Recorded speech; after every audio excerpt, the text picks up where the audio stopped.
Hey everybody, what we're talking about today is all lawyers are liars. Okay. Um, I there could be some good lawyers out there. I haven't met any, but no matter what, all lawyers are liars. But really, that's the least of our problems because they're actually a lot worse than that. And that's what this video is about. First of all, I'm not a liar. I'm in a lawyer. No, I'm in a liar. And so you should never take my word for anything. You should always do your own research. And I've provided references to aid you in your research. And I don't know everything. I'm open to ideas. So, first of all lawyers go into court and say, this guy did this and this guy did that, and none of them have any firsthand knowledge of anything. That means that by definition, they're liars. And if we're too stupid to object to the testifying by the liar, the bought and paid for clerk masquerading as a judge, another liar, I said another lawyer, who's sitting there playing stupid, will sell you into slavery. That's exactly what goes on in these so-called courts and these liars. Since they're also liars, they're also children of the devil. Okay? And this is John 8:44. You're the father of the devil, and the lusts of your father you will do. He was a murderer from the beginning and abode not in the truth, because there's no truth in him. When he speaketh a lie, he speaketh of his own, for he's the liar and the father of it. And in Revelations 21:8, but the fearful and unbelieving and abominable and murderers and whoremongers and sorcerers and idolaters and all liars shall have their part in the lake which burneth with fire and brimstone, which is the second death. Lawyers are liars. That's all they do. That's what the whore, the masquerading as a judge on the bench is, and they do. And that's what all the liars do. Everything in their so-called court does is a fraud. They spell your name in all block capital letters, a fraud. They spell your address in all block capital letters, a fraud. They use a zip code, another fraud. They present themselves as neutral and unbiased when in reality they're bought and paid for. All so-called judges, state or federal, I don't care which, are actually federal whores selling their just us. There's no such thing as an Article 3 judge because they're all territorial. They're all bought and paid for clerks masquerading as judges. These Satanists cannot speak the truth. That is one of the hallmarks of Satanism: lies, half-truths, fraud, and deception. They criminally convert your appellation. They criminally convert your postal address. They present the judge as neutral and unbiased, and the so-called judge is actually a bought and paid for clerk masquerading as a judge. Everything they do is a fraud. And this is Tomlin's Law Dictionary, 1835 edition. Color signifies a probable plea which is in fact false. That's called color.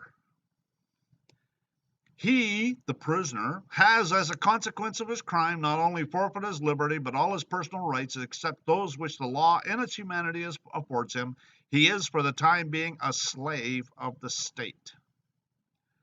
If a man be found stealing any of his brethren of the children of Israel, and maketh merchandise of him, or selleth him, then that thief shall die, and thou shalt put evil away from among you. These people are Satanists. The prisons are populated with people that have been sold into slavery, and their judgment day is coming.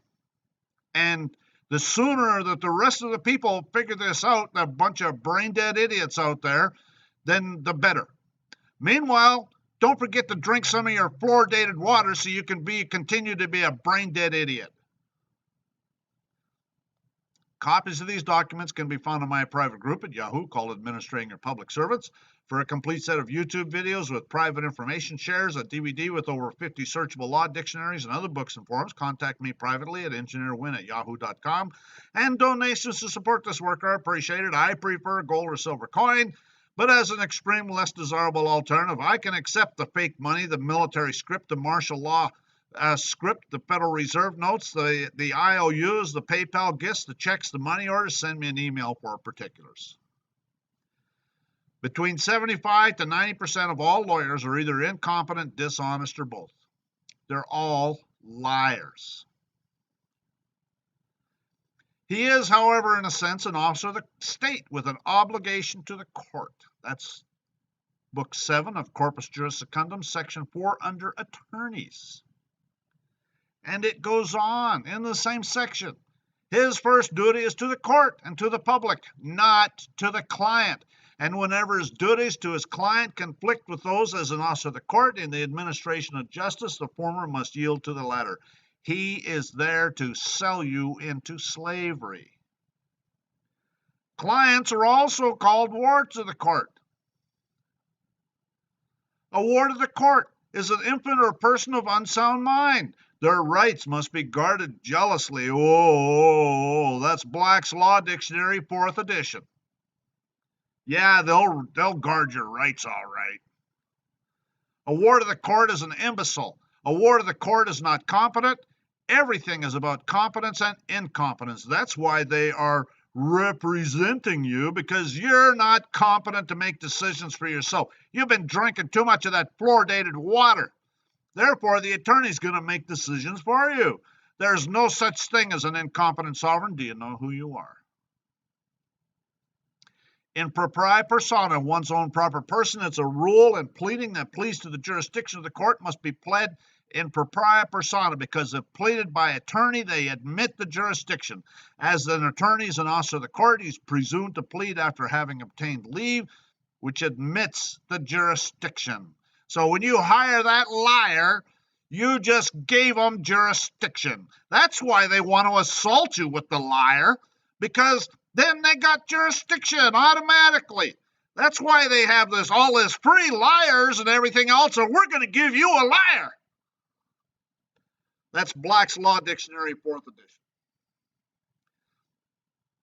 District Judge James Alger Fee, United States versus Johnson, located at 76 Federal Supplements, 538, the District Court of Pennsylvania. The privilege against self-incrimination is neither accorded the passive resistant nor the person who is ignorant of his rights, nor to one indifferent thereto.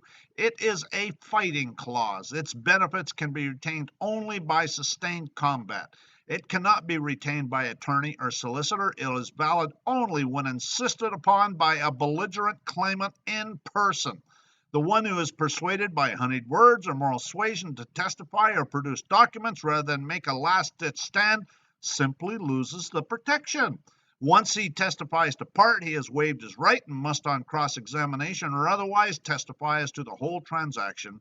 He must refuse to answer or produce and test the matter in contempt proceedings or by habeas corpus. This is McAllister versus Henkel, the U.S. Supreme Court. The privilege against self-incrimination is neither accorded to the passive resistant, nor to the person who is ignorant of his rights, nor to the one who is indifferent thereto. It is a fighting clause. Its benefits can only be retained by combat. It cannot be retained by attorney or solicitor. It is valid only when insisted upon by a belligerent claimant in person. The controlling rule that absent a knowing and intelligent waiver, no person may be imprisoned for any offense unless he was represented by counsel at his trial. And that's Alabama versus Shelton. And when the trial of a misdemeanor starts, that no imprisonment may be imposed, even though local law permits it, unless the accused is represented by a liar. And that's Arsinger versus Hamlin, U.S. Supreme Court, 1971. So they need to have a liar there to sell you into slavery. Don't forget to subscribe to this YouTube channel. Don't forget to follow me on Steemit at Sovereignty International. Don't forget to like this video. On YouTube, don't forget to click the bell next to the subscribe button so you're notified when there's a new upload. On Steemit, don't forget to vote and make your comments. And there's my BitChute profile. I've also got a profile at real.video. There's the front page of my Yahoo channel, or my YouTube channel, I'm sorry. Anyways, the subscribe button's already been clicked because it's not red. And the arrow is pointing at the bell. When you click on the bell has not been clicked, by the way, because it would be vibrating. When you click on the bell, a pop-up will come up, and you have to check the box and click OK to be notified about uploads. This is Steemit. The left arrow is pointing at where you do the upvotes. The right arrow, I should say the middle arrow, is the one that says how many votes have been made, and the right arrow is where you make comments, all of which are good on Steemit.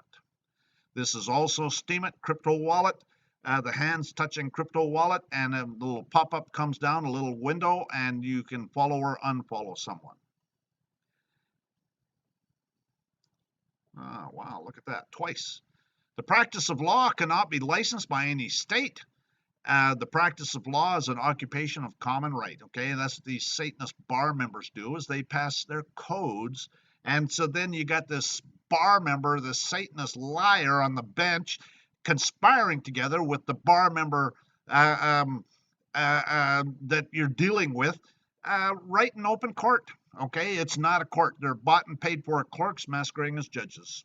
A retainer is a sum of money paid by a client to secure an attorney's availability to work for a client. The fee paid is considered earned at the time of payment because the attorney is entitled to the money regardless of whether he actually performs any services for the client, and the funds shall not be placed into the attorney's trust account. And this is Baranowski versus State Bar, California, and the Washington State Bar News. This was in the Washington State Bar News Committee Reports, Formal Opinion number 173. Inns of court. These are certain private unincorporated associations in the nature of collegiate houses located in London and invested with the exclusive privilege of calling men to the bar. That's Black's Law Dictionary, 5th edition. And so the exclusive privilege of calling men to the bar. There's an American Inns Court Foundation. Every state has local Inns of Court chapters. There's the American Inns of Court right there. And there's the downtown London is walled in approximately 1 to 2 square miles. The Imperial Parliament buildings are located in the City of London. The Inns of Court is located in this area in downtown London. The City of London was never conquered by William the Conqueror. The City of London has several gates. One of the gates is called Temple Bar. The only true law, 800 years of jury trial decisions. The only true law schools in the world are located in the City of London, and Inns of Court is one of these law schools. There's Inns of Court, there's Gray's Inn, there's Middle Temple, and what's the other one? I'll think of it. The City of London is foreign territory to the rest of England. During the convening of the Imperial Parliament, the Queen gives the throne speech. The Queen goes to Temple Bar, which is one of the gates into downtown London, and requests permission to enter the foreign territory. The Lord Mayor grants permission. The Lord Mayor stays there as ransom for the Queen because otherwise they might decide to kidnap her. And then the Queen then walks 2 steps behind the Lord Mayor with her head bowed. No, actually, the Lord Mayor, So someone else is left as a ransom for the Queen. Anyways, the Queen then walks 2 steps behind the Lord Mayor with her head bowed while she is in the City of London. That's foreign territory. This is Concessions of England to the Pope, 1213. We will, in establish perpetual obligation and concession, we will establish that from the proper and especial revenues of our aforesaid kingdoms for all the service and customs which we ought to render for them, saving in all things the penny of St. Peter, the Roman Church shall receive yearly 1,000 marks sterling, namely at the feast of St. Michael, 500 marks, and at Easter, 500 marks, 700 for the Kingdom of England, and 300 for the Kingdom of Ireland. This is the concessions of Pope. This is tribute. And so after the concessions of England to the Pope in 1213 was signed, King George had to make money to pay his tribute. King John imposed martial law rule and started to do things to raise money to pay his tribute. It only took 2 years for the people to figure out what was happening, and the Magna Carta was the result. The Magna Carta is not a unilateral act emanating solely from the spontaneous will of the king, as the charters of the predecessors of John, neither is it a treaty, for we cannot say it was concluded between 2 legitimate and independent sovereignties, nor between 2 nations, nor is it a law. The barons do not appear in it as subjects, for they are freed from their promise of fidelity, and the king, brought captive, placed before them, submitted to the conditions which the conquerors imposed upon him. Magna Carta is therefore a contract, but resembles a treaty concluded between 2 nations, in that one of the parties, in virtue of the law of war, can impose its will upon the other. And that's a Quebec court case in Canada, Perlman versus Pichet, an attorney general from Canada, and that's located at 4 Dominion Law Reports, page 147. So they went and stuck a sword to his throat, and they said, "Here, King, we want you to sign this." So the Crown is a corporation that's domiciled in the City of London. The Crown is owned and operated by the Roman cult. The Crown that belongs to the Queen has ER transposed over it, which stands for Elizabeth Regina. All members of the bar are foreign agents of the crown. If any citizen of the United States shall accept, claim, receive, or retain any title of nobility or honor, or shall, without the consent of Congress, accept and retain any present pension, office, or emolument of any kind whatever from any emperor, king, prince, or foreign power, such person shall cease to be a citizen of the United States and shall be incapable of holding any office of trust or profit under them or either of them. And that is the true Article 13 and Amendment in the Constitution for the United States of America. Now, this is the laws of Michigan Territory from 1827, digitized by Google. And look at that, there's an Article 13 there. Let's zoom in on it closer. It says the same thing. When citizenship shall be forfeited, it says in the notes on the side there. Article 13, it says the same thing. You can pause it and read it if you want, but it says the same thing. And this is a 1819 Virginia Constitution, which is taken from Virginia statutes. This was actually certified. Let's get in closer. This is certified at the Sam Houston Regional Library Research Center in Liberty, Texas. And it says the same thing, and the note says citizens forfeited by acceptance from a foreign power of any title of nobility, office, or emolument of any kind, okay? And that's what these bar members have done. So they're not U.S. citizens. So this is all a fraud. These people are Satanists. These people are diabolically evil. They are way worse than any liar. This is an 1843 school book digitized by Microsoft. The Young American or Book of Government and Law, showing their history, nature, and necessity. And so this is New York, 1843. And on page 211, at the bottom, Article 13, if any citizen of the United States shall accept, it says the same thing. And so, I wish our kids would learn about this stuff. They don't teach that stuff in schools nowadays. That's all bought and paid for. The true Article 13 Amendment was magically disappeared during the Civil War by Congress under martial law. See 14 Stat 428, an act to provide a more efficient government for the rebel states. And here it is. Let's get in closer. An act to provide for the more efficient government of the rebel states, whereas more legal state governments or adequate protection for life or property now exists in the rebel states of Virginia, North Carolina, South Carolina, Georgia, Mississippi, Alabama, Louisiana, Florida, Texas, and Arkansas. And whereas it is necessary that peace and good order should be enforced in said states until loyal Republican state governments can be legally established, therefore, be it enacted by the Senate and House of Representatives of the United States. And so they go through this as part of the Reconstruction Acts that they imposed martial law in the southern states.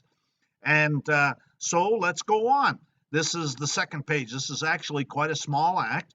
And we're going to look at the highlighted part, and then the part at the bottom that was signed by Edward McPherson. Anyway, so the highlighted part talks about says states proposed. It says let's go up a little bit before that. And Congress shall have approved the same, and when said state by a vote of its legislature elected under said Constitution have adopted the amendment to the Constitution of the United States proposed by the 39th Congress and known as Article 14, and when said article shall have become part of the Constitution of the United States, said state shall be declared entitled to representation in Congress. In other words, what they did was they went and passed this act, and the southern states passed the 13th Amendment and ratified it, no problem, but they had some objections about the 14th Amendment.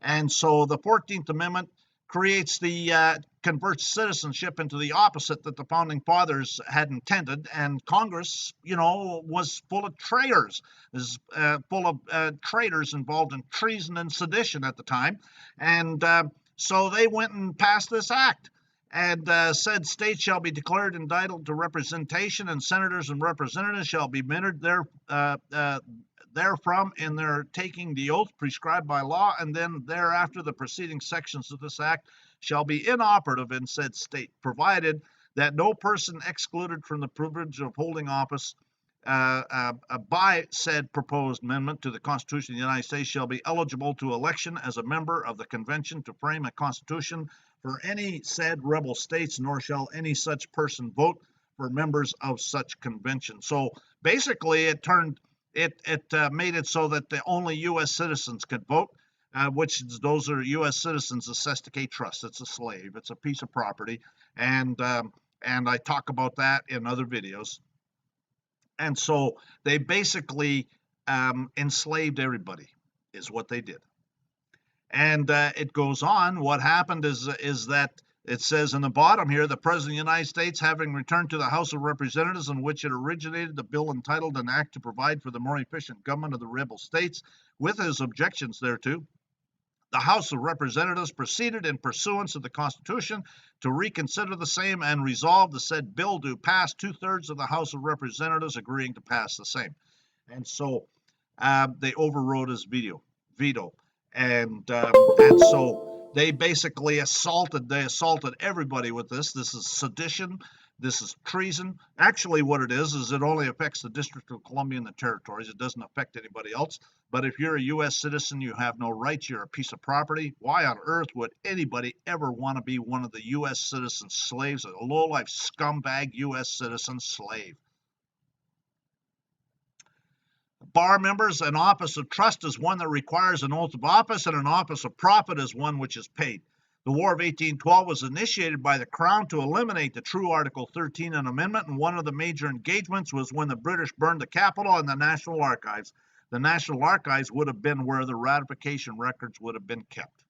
All bar members have a title of nobility. All bar members have a special privilege of honor from a foreign power. All bar members have an emolument from a foreign power. An emolument is that lawful gain or profit which arises from an office. Esquire, the title applied by courtesy to officers of almost every description, to members of the bar and others. In England, it is a title above that of a gentleman and below a knight. In 1850, the 81st Congress investigated the Lawyers Guild and determined that the Bar Association, by definition, is founded and run by communists. Thus, any elected official that is a member of the bar will only be loyal to the bar entity and never have allegiance to the people. That's why they went and did the true Article 13th Amendment. All bar members have renounced their U.S. citizenship as contemplated by the Founding Fathers. They've criminally converted it into the opposite of what they intended. And this is all pursuant to the... Anyways, all bar members represent you in court. All bar members make legal determinations for you. If you hire an attorney, you're saying you're not competent. If you hire an attorney, you're making yourself a ward of the court. If you hire an attorney, you're saying that you're an imbecile. The right to be represented exists only in a military court. The accused has the right to be represented in his defense before a general or special court-martial or at an investigation under Section 832 of this title as provided in this subsection, and that's Title 10 of the United States Code, which is the military martial law. It's the armed forces. I can't remember exactly what it is, but it's military.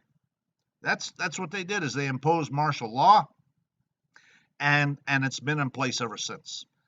They cannot put you in jail unless you have an attorney representing you. When you hire an attorney, you volunteer to go to jail. We hold that no person may be deprived of his liberty who has been denied the assistance of counsel as guaranteed by the Sixth Amendment. This holding is applicable to all criminal prosecutions, including prosecutions for violations of municipal ordinance. The denial of assistance of counsel will preclude the imposition of a jail sentence under the rule we announced today. Every judge will know when the trial of a misdemeanor starts that no imprisonment may be imposed even though local law permits it, unless the accused is represented by counsel. He will have a measure of the seriousness and gravity of the offense and therefore know when to name a lawyer to represent the accused before the trial starts. That's U.S. Supreme Court. Almost all judges are bar members. No individual may be appointed or reappointed to serve as a magistrate judge under this chapter unless he's been for at least 5 years a member in good standing of the bar. And that's 28 U.S.C. 631. And this is the Canada Judges Act. No person is eligible to be appointed judge of a superior court in any province unless, in addition to other requirements prescribed by law, that person is a barrister or advocate for at least 10 years standing at the bar of any province. When acting to enforce a statute and its subsequent amendments to the present date, the judge of municipal court is acting as an administrative officer, not in a judicial capacity. Courts administrating or enforcing statutes do not act judicially, but merely ministerially, but merely act as an extension, as an agent for the involved agency, but only in a ministerial and not a discretionary capacity. He's bought and paid for. It is the accepted rule, not only in state courts, but of the federal courts as well, that when a judge is enforcing administrative law, they're described as mere extensions of the administrative agency for superior reviewing purposes, as a bought and paid for clerk. Judges who become involved in enforcement of mere statutes, civil or criminal in nature, and otherwise act as a bought and paid for clerk. A clerk masquerading as a judge is not competent to do anything judicial like issue orders or warrants. A clerk masquerading as a judge is operating in his private capacity and has no immunity. Ministerial officers are incompetent to receive grants of judicial power from the legislature. Their acts in attempting to exercise such powers are necessarily nullities. Bar members have criminally converted citizenship into opposite of what the Founding Fathers intended. U.S. Supreme Court, Colgate versus Harvey. And while the 14th Amendment does not create a national citizenship, it has the effect of making that citizenship paramount and dominant instead of derivative and dependent upon state citizenship. In other words, prior to the 14th Amendment, the U.S. citizenship was derivative and dependent upon state citizenship, and afterwards it was paramount and dominant. U.S. versus Rhodes, the amendment 14th reversed and annulled the original policy of the Constitution. It criminally converted citizenship into the opposite of what the Founding Fathers intended. Bar members have converted a U.S. citizen into a slave.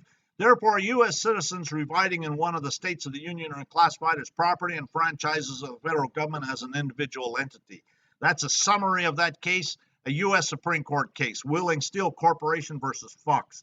A U.S. citizen, upon leaving the District of Columbia, becomes involved in interstate commerce as a resident, does not have the common law right to travel of a citizen of one of the several states. Bar members are facilitating the murder of millions of our unborn children. As used in the 14th Amendment, the United States Constitution, the word person does not include the unborn.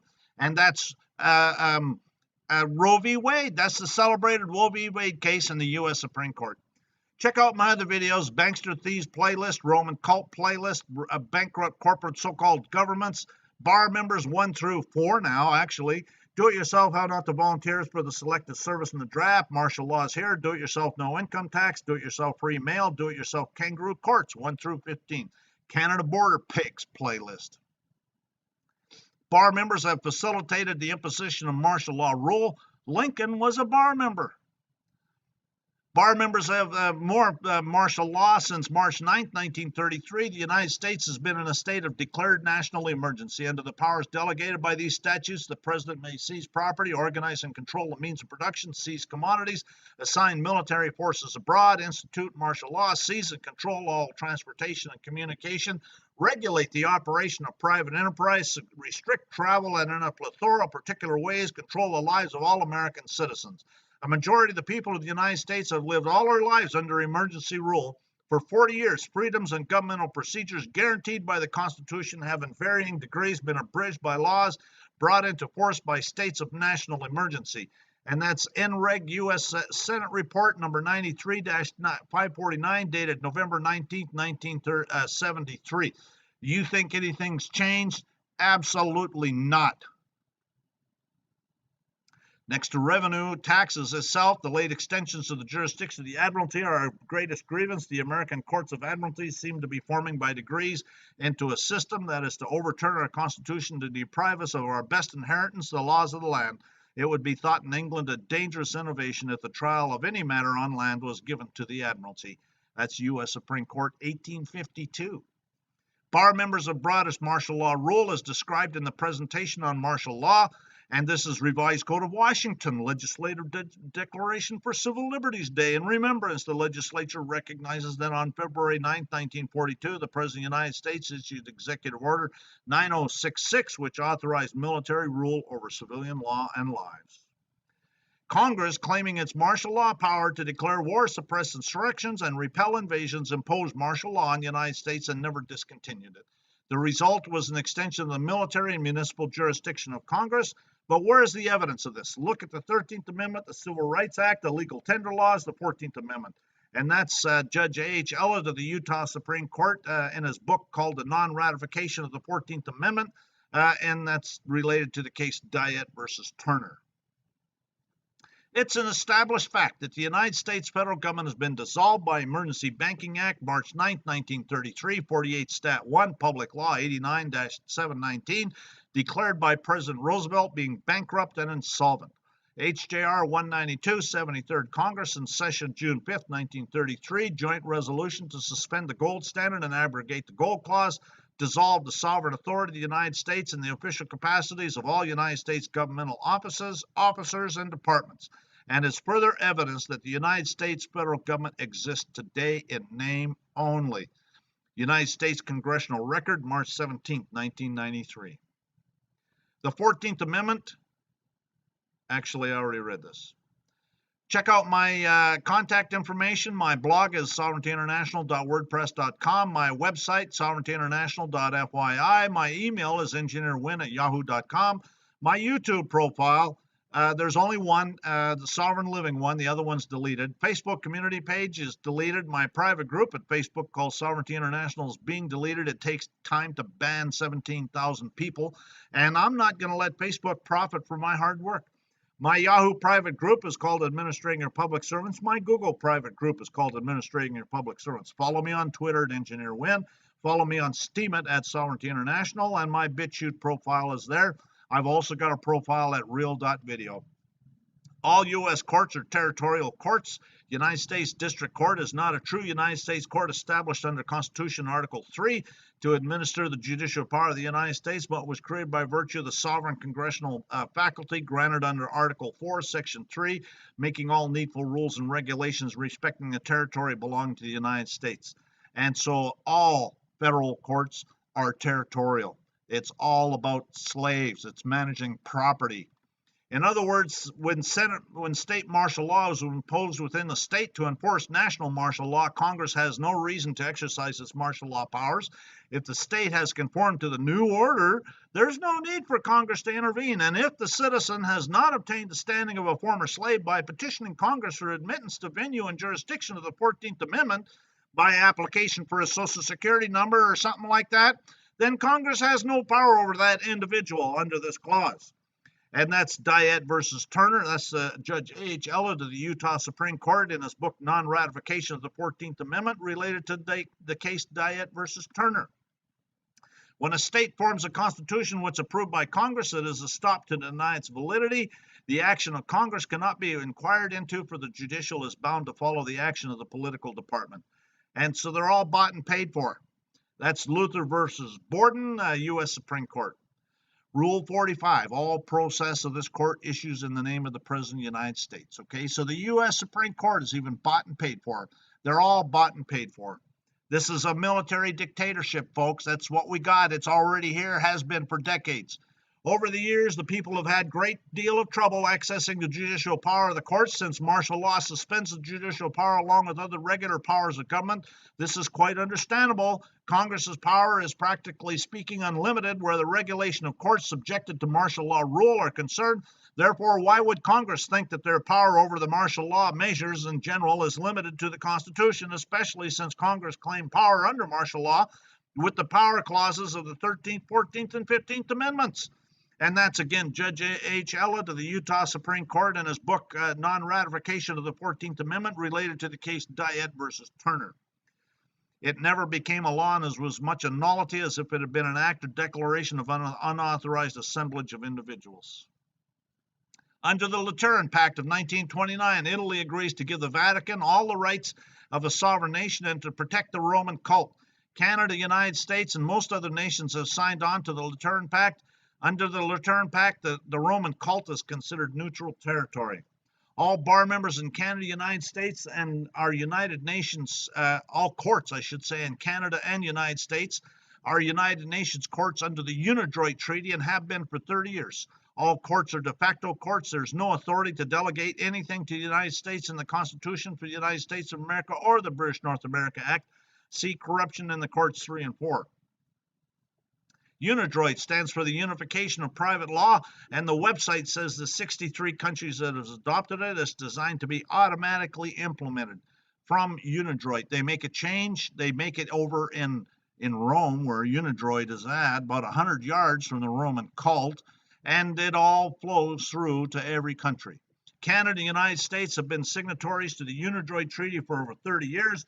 Unidroit website says nothing about Texas, Arizona, any of the American states, or the Canadian provinces. Therefore, it's only for federal areas, federal citizens. Unidroit covers negotiable instruments, civil liability, legal status of women, contracts in general, transportation, franchising, insurance, and then they make it mandatory, anything related to marriage, divorce, children, municipal law, civil procedures, secured transactions, maintenance obligations, banking law. Almost all of that is involved in just about every court case. Governments are but trustees acting under derived authority and have no power to delegate what is not delegated to them. But the people, as the original fountain, might take away what they have delegated and entrust to whom they please. The sovereignty in every state resides in the people of the state, and they may alter and change their form of government at their pleasure, which means that there's no authority to be delegating anything to the UN. There's no such power as the inherent sovereignty in the government of the United States. In this country, sovereignty resides in the people, and Congress can exercise no power which they have not by their Constitution entrusted to it. All else is withheld. A delegate cannot delegate, an agent cannot delegate his functions to a subagent without knowledge or consent of the principal. The person to whom an office or duty is delegated cannot lawfully devolve the duty on another unless he be expressly authorized to do so. A delegated power cannot again be delegated. A deputy cannot have or appoint a deputy. Okay, so the bottom line is there's no delegated authority for a corporation called the United States or any agency, department, commission, board, or other entity of such a corporation. And this is found at 28 U.S.C. 3002. As used in this chapter, United States means a federal corporation, an agency, department, commission, board, or other entity of the United States, or an instrumentality of the United States. All of that is unconstitutional. There's no delegated authority for a corporation called the Federal Bureau of Investigation, a corporation called the National Security Agency, a corporation called the Central Intelligence Agency, a corporation called the Department of Homeland Security, a corporation called the Internal Revenue Service, a corporation called the Department of the Treasury, an agency of the Office of the Attorney General of the United States, an agency called the Office of the Attorney General of the United States. There's no delegated authority for a municipal corporation called City of Fort Worth or City of Grand Prairie or any other city, any municipal corporation, any prison corporation, a corporation called the Department of Public Safety in any state, a corporation called Texas State Police or State Police in any state. Vid.me shut down on 15th of December and YouTube channel called Sovereignty International is deleted. I made the exclusive content available on my website. I have 2 subscription levels and I accept cryptocurrencies. The $29.99 a year is the donation for the videos only, and the donation for the videos plus unlimited consultations is $49.99 a year, although there is some limitations on what I can do because I am not a liar. Well, I meant an attorney or a lawyer. No, I meant a liar. Anyways, but I can tell you what I would do and where to find the forms. People on other previous subscription plans will remain on that plan as long as they renew it. Now, the unlimited consultations does not include phone calls, does not include babysitting, does not include preparing documents or reviewing documents. When I say babysitting, you send me an email every 5 minutes about something, and that gets to be babysitting. You know, should I sign this document? Do I need to get it notarized? Well, you know, you need to grow up and decide for yourself. The only power that the New World Order Satanists have over us is through fraud and deception, and my agenda is to expose it for all our benefit. And I cannot fight all the battles, and that's why I do this, because I want to make sure that people understand what's going on and how it's happening, and so that they can be on point. And if you want to subscribe to the videos as a donation, it's a modest donation, there's no doubt about it, but everything is appreciated, and a whole bunch of people chipping in a little bit, it adds up pretty fast. Anyways, the top video, top link at the bottom, I'm currently publishing a video a week, and the top link is on my webpage where all the videos are listed, and you can go there and you'll see there'll be links to all of them. It's kind of on YouTube, they can be kind of hard to find. And the bottom link is the subscriber link where subscribers can go and for their videos once they paid for the subscription. My exclusive content, some of it is bar members. Number 4, Arlington Private Information Share, which is 9 videos by itself. Land deed training, estoppel certificates training, foreclosure estoppel certificates training, corporate denial training, toll road notice and demand training, invoice training, notice of void judgment training, revocation of signature training, third-party witness training, federal habeas corpus training, revocation of voter registration training, criminal complaint training. I got a couple videos about that, and there's probably going to be more. Their lawsuit training has not been uploaded yet, and I'm still working on that one. Other training, depending on what people request, if it's realistic, there could be other stuff too. All forms, files, and other instructions are available for free on my 2 private groups at Yahoo Groups and Google Groups, and all exclusive content is available on my website. And so if you want to make a donation and you just want to sign up for the subscription, then that's a modest donation, and that certainly helps. So, no delegation of authority. The word Canada is used in Section 91(1) of the Constitution Act, does not refer to Canada as a geographical unit, but refers to the juristic federal unit. Okay, that's a corporation. And so again, there's no delegation of authority. The usual form of juristic person, and the only one at common law, is a corporation. There's no delegation of authority for a corporation called Canada, or a corporation called the Royal Canadian Mounted Police, or a corporation called Canada Border Services Agency, or a corporation called Lethbridge Correctional Services, or a corporation called Calgary Remand Center. It's an established fact. I've already read this.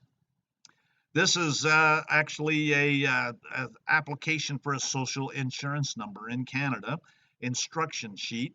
And it says under paragraph D, if you're replacing your SIN card, you must pay a $10 fee, make your check, bank draft payable in Canadian funds to the Receiver General for Canada. Well, that's a receiver in bankruptcy. Receiver General for Canada, that's all bankrupt, just like United States is bankrupt, they're all bankrupt. When any corporation goes bankrupt, the creditors become the owners, and it is a coup d'etat for the government, except that they don't tell you. This is Yahoo Finance article about AMR creditors prefer all-stock mergers with U.S. Airways. Let's get in closer. It says, as the new owners of a significant percentage of the restructured airline, it's APA's responsibility to maximize the value of our investment by conducting a due diligence. Pilots Union President Keith Wilson said in a message posted in the union's website on Wednesday. So again, when any corporation goes bankrupt, the stock becomes worthless and the creditors become the owners. And this is another part of that same article. Under the U.S. Airways proposal sent in November, AMR creditors would own 70% and U.S. Airways shareholders 30% of the merged airline, which would be valued at around $8.5 billion, sources told Reuters on Friday.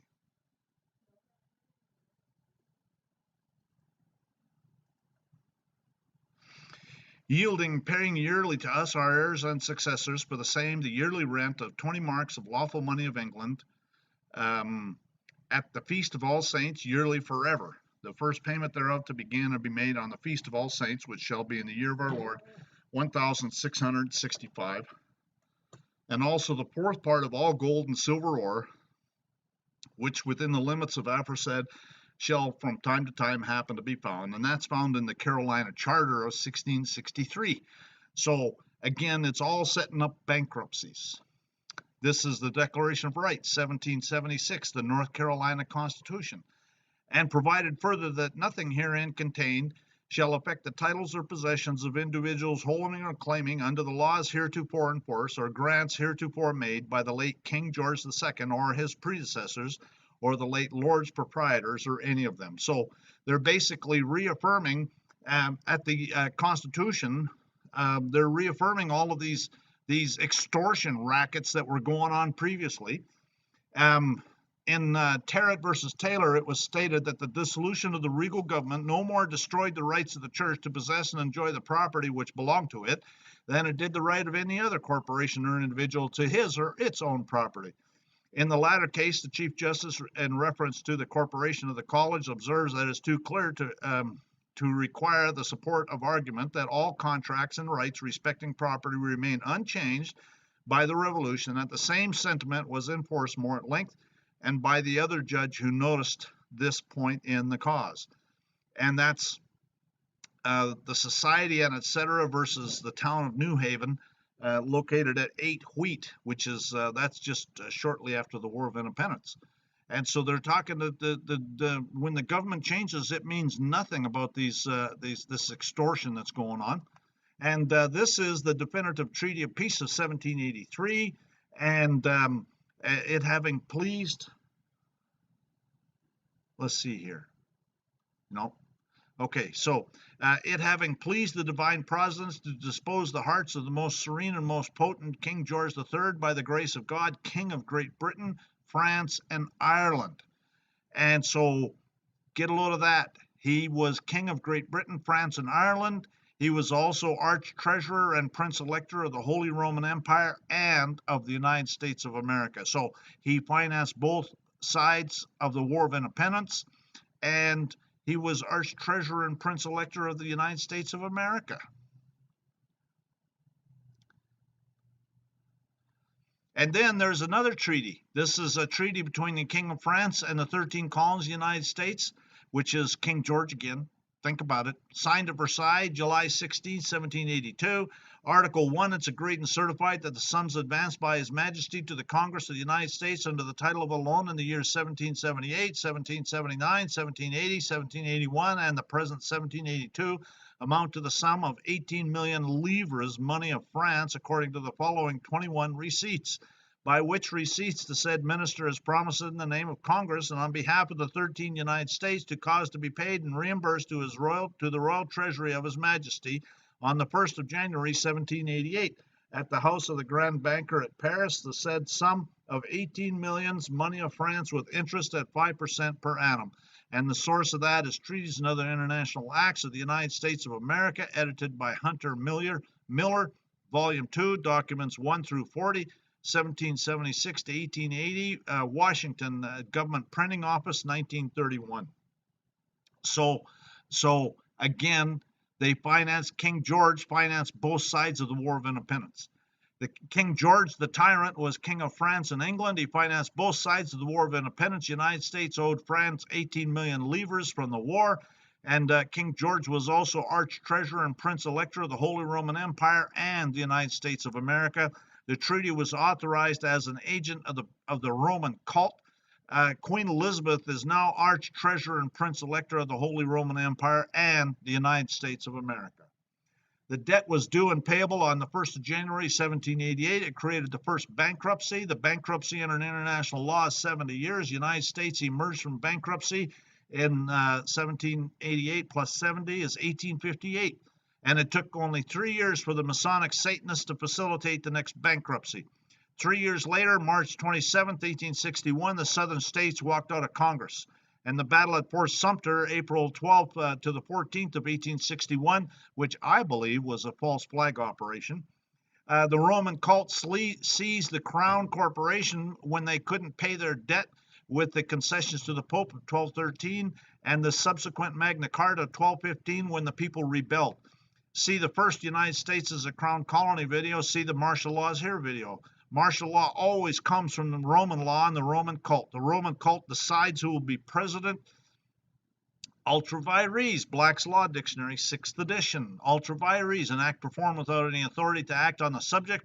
The term has a broad application and includes not only acts prohibited by the Charter, but acts that are in excess of powers granted. Act is ultra vires when a corporation was without authority to perform it under any circumstances or for any purpose. Ultra vires act of municipality is one which is beyond the powers conferred upon it by law. Obedience to de facto law. This is in the Criminal Code of Canada. No person shall be convicted of an offense in respect to an act or omission or obedience to the laws for the time being made and enforced by persons in de facto possession of the sovereign power in and over the place where the act or omission occurs. Well, they're all de facto. These United Nations bankster thieves make all the rules, insurance, negotiable instruments, banking, etc. These United Nations bankster thieves make it mandatory so they can create fictitious debt. By fraud, these United Nations bankster thieves create a cestacade trust in the name of every living soul. when they are given birth to be used to finance their fictitious debt and to facilitate the slavery of we the people. These United Nations bankster thieves then seize the corporation when it inevitably goes bankrupt and thereby create their worldwide dictatorship.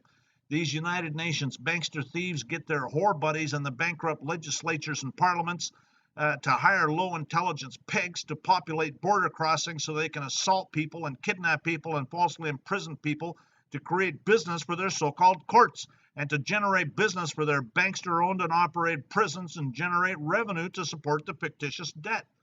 These United Nations bankster thieves create a fictitious war on drugs and a war on illegal immigration and a war on terror and a war on anything else they can think of, all of which is really wars on we the people to justify their hired thugs at the border and further make business for their kangaroo so-called courts and to make business for their bankster-owned and operated prisons. Under international law, the law of warfare, all parties to a cause must appear by non de because an alien enemy cannot maintain an action in a war in his own name, and a mixed war is one which is made on one side by a public authority and the other by mere private persons. So they're making war on you. Hello, quit drinking the fluoridated water and maybe you see what's going on. These same United Nations bankster thieves have created countless wars to send our sons and daughters to fields in foreign countries, to meet the sons and daughters of people in foreign countries, to engage in a satanic blood sacrifices, and then criminal corporations masquerading as governments can seize the millions of dollars in the Roman cult Satanic trust account to pay down the fictitious debt. And this is the Hague Convention concerning international administration of deceased estates of deceased persons, and it's talking about an international certificate. And so this is the state signatories to the convention desiring to facilitate the international administration of estates of deceased persons have resolved to conclude the convention to this effect and have agreed on the following provisions. And chapter 1 is an international certificate. And this convention, including materials, is accessible on the website in the Hague Conference on Private International Law. See, it's all private international law is what it is. And if you go to Article 22 of that Hague Convention, any person who pays or delivers property to the holder of the certificate drawn up and where necessary recognized in accordance with this convention shall be discharged unless it is proved the person acted in bad faith. Any person who has acquired assets of the estate from the holder of the certificate drawn up and where necessary recognized in accordance with this convention shall, unless it is proved that he acted in bad faith, be deemed to have acquired them from a person having power to dispose of them.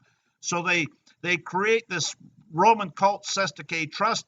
They go and put a bunch of money or fabricate a bunch of IOUs and put it in an account and millions of dollars. And then when they send you off to a field to go and get killed, then they seize the account and use it to pay off the debt. The Convention on the Law applicable to trusts and their recognition, in witness whereof the undersigned being duly authorized hereto have signed this convention, done at The Hague on the 1st day of July 8, 1985, in both English and French, both texts being equally authentic and a single copy, which shall be deposited in the archives of the government of the Kingdom of the Netherlands, and of which a certified copy shall be sent through diplomatic channels to each of the states members of the Hague Conference on Private International Law at this date on the 15th session. Okay, so again, this is about trusts. These de facto kangaroo United Nations courts make sure they get a conviction so they can make business for their bankster-owned and operated de facto prisons. These de facto kangaroo United Nations so-called courts have a conviction rate that's over 97%, and if you do not plea bargain it, they throw the book at you just like they did to me. They want a plea bargain because it's not subject to appeal. If you agree, that's a contract. You just agreed. The crimes of these bar members are too numerous to list. Bar members have converted our nation from a Christian nation that it was intended to be into a nation of hedonists and devil worshippers. They've taken God out of our schools and out of our courts. The number one export of the United States is entertainment. All of these statutes are cheap imitations of common law that essentially convert rights into privileges. And this is by this means citizens' birthrights become of no effect and their rights are reduced to the inferior character of statutory civil rights, mere legislative privileges. And that's taken from that's by Judge H. Ellard of the Utah Supreme Court in his book called The Non-Ratification of the 14th Amendment, related to the case Diet versus Turner. At common law, your rights are absolute rights. Statutory rights can and are changed. Statutes are ignored under certain circumstances.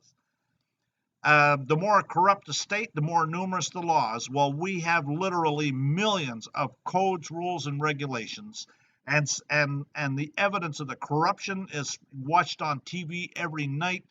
Trump is having to deal with it. Fascism would be more properly called corporatism because it is the merger of state and corporate power, and we are a fascist state.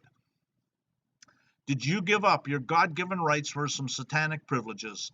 Two national governments exist, one to be maintained under the Constitution with all its restrictions, the other to be maintained by Congress outside and independently of that instrument, and that's in the U.S. Supreme Court in the case Downs versus Bidwell.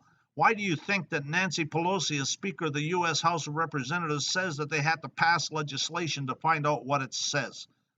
Which is your government? Think about it. That's what these liars have done for us, okay? That's what these liars, all of this stuff and more, these liars have done for us. And which government are you under? Are you a U.S. citizen? Because if you're a U.S. citizen, you're under a unconstitutional corporation. Thanks for watching. Have a great day.